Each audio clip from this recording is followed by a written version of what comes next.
Gipuzkoako lehen mailako areto futboleko Liga Txapelketako bigarren jardunaldiari zegokion neurketa jokatu zuten larunbat arratsaldean. 6:30 hasita Bilkoin Legorreta eta Idiazabal bai Reformas taldeek. Arripila kiroldegian jokatu zen derbi Goierritarreko 3 puntuak Idiazabalera joan ziren. Izan ere neurketa 1-4 emaitzarekin bukatu baitzen.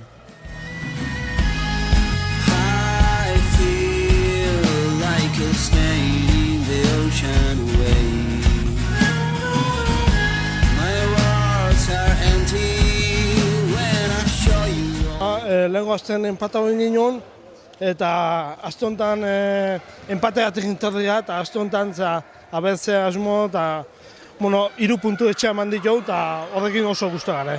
Gutxez 3 puntu etxea emata. Galdu indegu, baina nahiko valorazioa.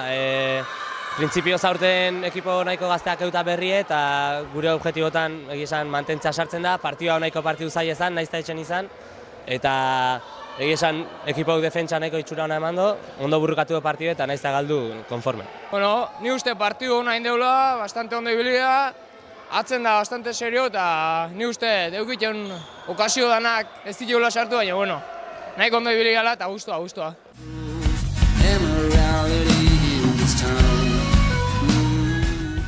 Derbiak zale ugari erakarri zituen larun batean. Ligako lehen partiduan amore eman ostean, Legorretarrek garaipena eskuratu nahi zuten etxeko lehen norgehiagokan. Idiazabaldarrek ere lehen 3 puntuak pilatu nahi zituzten estreineko jardunaldian 6 berdindu eta gero. Talde Goierritarren arteko lehia paretsua izan zen lehen minutuetan. Hain zuzen, falta jaurtiketa batek desorekatu zuen derbia Idiazabaldarren alde. Lehen zatia, 2-2 emaitzarekin bukatu zen.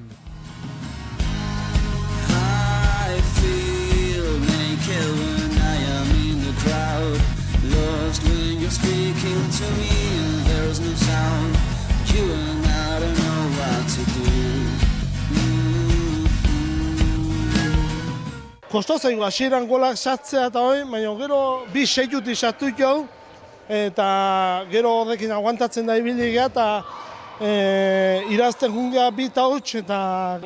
Partidu ondo hasia lehenengo zati nahiko berdintxu egun da, baina gero ja sartu dute lehenengo gola hor falta baten.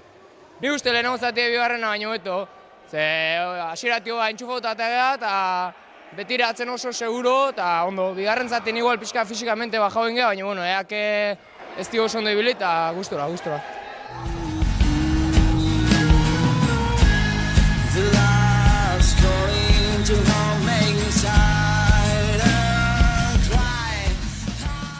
Bigarren zatian, nahi eta ezinean ibili zen etxeko taldea.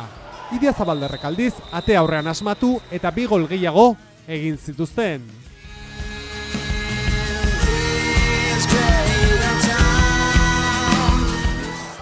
Pero ja bigarren zatin behieko gotu jolastute, eta gu nekauteri txikia bukaera aldea. Baina, bueno, lau huts eta guztua. Lehen hauko partiuk ikusten nola juntzien, neko guztua. Bukaera aldea pare bat gol jasota gero, motivazio falta edo pixka defentsan pare bat akatsin diteu eta beste pare bat gol jaso diteu, baina, bueno, nahiko ondo. Ni uste ondo ekipua ezela jokau deula, eta atzen oso ondo ibili gala defenditzako garaien, da gaizki zehoz esatea teo, igual okazio gehitxo faiau, baina, bueno, partidu izatea eta hoxe. Uxean bezala ekipo gaztea, baina, bueno, ni uste pixkanak hartuko duela eta errex emate baldin bazone hemen errex ez da bezerre. Halaber, hasi berria den denboraldiari begira, Legorretako talde gazteak mailari eustea du helburu. Gu talde oso gaztea geha eta bandiken jolasten dari ez dakigu oso ondo, eta beste ikusten ez gehiago jolastu dauketen. Eta, uzagit, hortxe. Selkaben lehenko azten galdu genuen, bastanteko paliza gaso genuen, eta azte honetan, azkena seituko deu. Baina, ikusiko deu nula jotan denbora. Denboradan, ez dut uste partida asko iraziko ditugun itola, eta mantentzia lortzen duen mintzat. Bestalde, Idiazabalgo taldeak iaz lorturiko 7. postua hobetu nahi du aurten. Eta helburua lortzeko, liga honetan eskarmentua duten jokalariak izango ditu taldeak. Bueno, lehenengo partidu 6 irazten junda azkeneko 3 minututan empatau ziuen. Ja, bueno, kopa mentxe salkau ginen penaltitan da ondo, eta gaur irabazita guztua, baina etxetik kanpo irabazita guztua. Berez, datoren azten ligan deskanson daukau eta kopa daukau. Ostiala, 12, kopa daukau Idiazabalen Liga Baska baten kontra, montaten kontra, orduan, aber ze atatzen zaigun hor, gu baino superior izango die seguramente, eta aber ze mailaz gu baino gorago dare, eta ikusin behar, aber ze asmo.